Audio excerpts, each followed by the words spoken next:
প্রিয় দর্শক, আমরা আছি সিলেট সিটি কর্পোরেশনের মিলনায়তন কক্ষে আমরা আছি এবং আমরা একটু আগে দুর্যোগ ব্যবস্থাপনা কমিটির সভা হয়েছে, সেই সভায় কি সিদ্ধান্ত হয়েছে আসলে সেটি আমরা জানবো। দুর্যোগ ব্যবস্থাপনা কমিটির সভা করেছেন, কারা কারা ছিলেন এবং কি কি সিদ্ধান্ত হয়েছিল? এখানে সব মন্ত্রণালয়, জেলা প্রশাসন, পুলিশ প্রশাসন, water development board, roads and highway, fire service, অন্যান্য ডিপার্টমেন্ট, মানে অলমোস্ট সব ডিপার্টমেন্ট, আমাদের সম্মানিত কাউন্সিলরবৃন্দ সম্মিলিতভাবেই আমরা এটা মিটিং করেছি। মিটিংয়ের সিদ্ধান্ত হয়েছে, মাননীয় মন্ত্রী মহোদয়ও আমাদের সঙ্গে এই মিটিংয়ে যোগ হয়েছে। আমরা একটা মেসিভ প্রোগ্রাম হাতে নিয়েছি। আমাদের শর্ট টার্মের ভিতরে যে সকল ওয়ার্ড বেশি এফেক্টেড, এই সকল ওয়ার্ডে আমরা বন্যা নামার সাথে সাথে যাতে আমাদের নিষ্কাশন সহ আমাদের এগুলা তাদের অনেক রাস্তাঘাট ধ্বংস হয়ে গেছে, ওগুলা ঠিক করতে হবে। আর দরিদ্র অসহায় মানুষের জন্য আমরা আসলে এই পানির তোড়ে কারণে এমনকি একটা জায়গাও নাই যে জায়গায় আমরা একটা কিছু করব। তো এনিওয়ে আমরা আজকেই আমাদের একটা সিদ্ধান্ত যেহেতু হয়েছে, আমরা চেষ্টা করব আমাদের যে অতি এফেক্টেড এবং অসহায়, একদম অসহায় এদেরকে আমরা কী ধরনের সহায়তা দিতে পারি। মাননীয় মন্ত্রীর কাছে আমি উত্থাপন করেছি, অনেকের হয়তো তার নিম্ন আয়ের মানুষ, তার একটা ঘর ভেঙে গেছে, ধসে গেছে, মাটির ঘর ছিল, ওটা শেষ হয়ে গেছে। তাকে আমরা যদি তার এখন মিনস নেই, তাকে কিভাবে আমরা সহযোগিতা করতে হয়, এর জন্য একটা অ্যাসেসমেন্ট সার্ভে এগুলা করবে এবং প্রত্যেকটা ডিপার্টমেন্ট কাজ করবে এবং রোডস অ্যান্ড হাইওয়ে এবং ওদেরকে বলছি যত ছড়া খালের উপর যত অবৈধ স্থাপনা যা আছে সব কালকে থেকে সার্ভে করা হবে, এগুলা সব পরিষ্কার করা হবে। আমাদের সামনে আরও 2 মাস হয়েছে, আষাঢ় মাস, আমরা এবং পার্মানেন্ট সলিউশন কি সব বিষয়ে আমরা আলোচনা হয়েছে এবং এটা আজকে থেকে কাজ শুরু, আগামীকালকে পুরোদমে কাজ। মাননীয় মেয়র, আপনি সিলেট সিটি কর্পোরেশনের নতুন যে ওয়ার্ডগুলো রয়েছে সব জায়গায় আপনি ঘুরেছেন, আসার পরেই সব জায়গায় ঘুরেছেন, সার্বিক কি মনে হচ্ছে? শুনেন, আসলে কেউ ভিজিট আমি সচক্ষে দেখেছি, না দেখলে কেউ এখান থেকে অনুভব করতে পারে না। কেউ যদি নবাব রোডের এই রাস্তায় গিয়ে দেখে বলে যে এদিকে আর কোনো বন্যা নাই, তাহলে তো তার কিছু বলার নাই। আপনি একটু নিচে যান, হাওড় এলাকা থেকে নিয়ে যান, এমন কোনো এলাকা নাই যেখানে আপনার একাকার নেই। আপনি টুকুর বাজারে যান, এমন কোনো এলাকা নাই যেখানে পানি নেই। আপনি 10 নম্বর ওয়ার্ডে যান, ঘাসিটুলা, কানিশাইল, খোলাপাড়া, কোনো এলাকা খালি নেই। তো দেখেন 10, 11, 12, 13 এই পাশাপাশি যে এলো। তারপরে দেখেন এদিকে আমাদের 9 নম্বর ওয়ার্ডও, কালকে আমি মনে করছিলাম 9 নম্বর ওয়ার্ডে মদিনা মার্কেট দেখে যদি কেউ মনে করে 9 নম্বর ওয়ার্ডে পানি উঠে নেই, তা আমি তো ভিতরে গিয়ে দেখলাম আরে বাবা, এই তো সব মসজিদ ডুবাই গেছে। তা আপনি জানেন এদিকে কুশিঘাট, এদিকে উপসর 22 নম্বর ওয়ার্ড, 24 নম্বর ওয়ার্ড যান, 23 নম্বর ওয়ার্ডে যান, এই যে মাসিমপুর থেকে দৌড়ে মেন্দিবাদ আব্দুর, এই সম্পূর্ণ এলাকা মানে এই নদীর বেল্ট যেদিকে গেছে আপ টু কুশিঘাট হয়ে সেই আমাদের পানির আমাদের ওয়াটার ট্রিটমেন্ট প্ল্যান্ট ডুবে গেছে। হ্যাঁ, তারপরে পাঁচকড়িতে গ্রাম এটা আর গ্রাম রয়েছে না, এটা একেবারে পানির নিচে চলে গেছে। তারপরে দনখান্দি, তারপরে এই যে ফিরেটসক, এই এলাকা বাটা, এই সব তো এই যে নদী বেল্ট, এক কথায় নদী বেল্ট আর কুশিগাং, এই দুইটাই এফেক্টেড হয়ে আমাদের এইটা হয়েছে। আরেকটা ব্যাপার, আমরা দেখছি আপনি আসার পরে বিভিন্ন সহযোগিতা করছেন, বিশুদ্ধ পানি বিতরণ করছেন। কিছু কিছু ওয়ার্ড থেকে অভিযোগ আসছে, স্থানীয় বাসিন্দারা করছেন যে ত্রাণ এখনো পান নাই। এই ব্যাপারে আসলে এটা সত্য কথা, যেভাবে ত্রাণ দেওয়ার আমরা তো ব্যাপারটা হলো ত্রাণের পর্যায়ে আমরা সেইভাবে কিছু করতে পারিনি।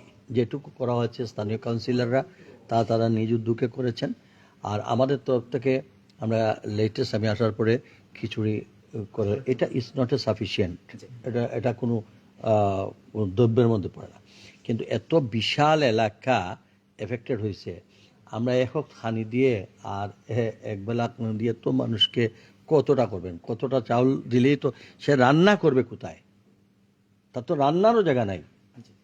তো কাজেই এই বিষয় নিয়ে আমরা বিশদ আলোচনা করেছি। আমরা এখন দেখতে যাব যে বন্যা পরিস্থিতি, যারা অনেক পানিবাহিত রোগ হবে তাদেরকে কি চিকিৎসা দেওয়া হবে, তাদের এই পানি নামার পরে পরে আমাদের পরিষ্কার পরিচ্ছন্নতা করতে হবে, ব্লিচিং পাউডার দিতে হবে, অনেক কাজ, রাস্তাঘাট ভেঙে গেছে, অনেক জায়গায় কালভার্ট ভেঙে গেছে, এগুলো আমাদের ঠিক করতে হবে। আর আমরা আসলে এই পরিমাণ তো সিটি কর্পোরেশনের যদি আজকে মিনিমাম, আমি যদি বলতাম যে 50 লাখ 1 কোটি বা 2 কোটি টাকা দিলেই আমাদের এই সব সম্ভব না। তা কাজেই করতে হলেও তো একটা পরিবর্তন। আমরা যে একটা এলাকায় গিয়ে করবো, ওই যে কোন জায়গায় ওনার বাড়িতে দেখছি আমি রান্না করে, কিন্তু শেল্টার যেখানে দিছি এখানেও তো পানি, নিচের জায়গায় পানি, উপরে মানুষ থাকতেছে। তো এবার আসলে কেউ না দিলে, অনেকে বলতেছেন 2004 সালে বন্যা, কোনো ক্ষেত্রে 4 সাল কেউ হার বানাইছে।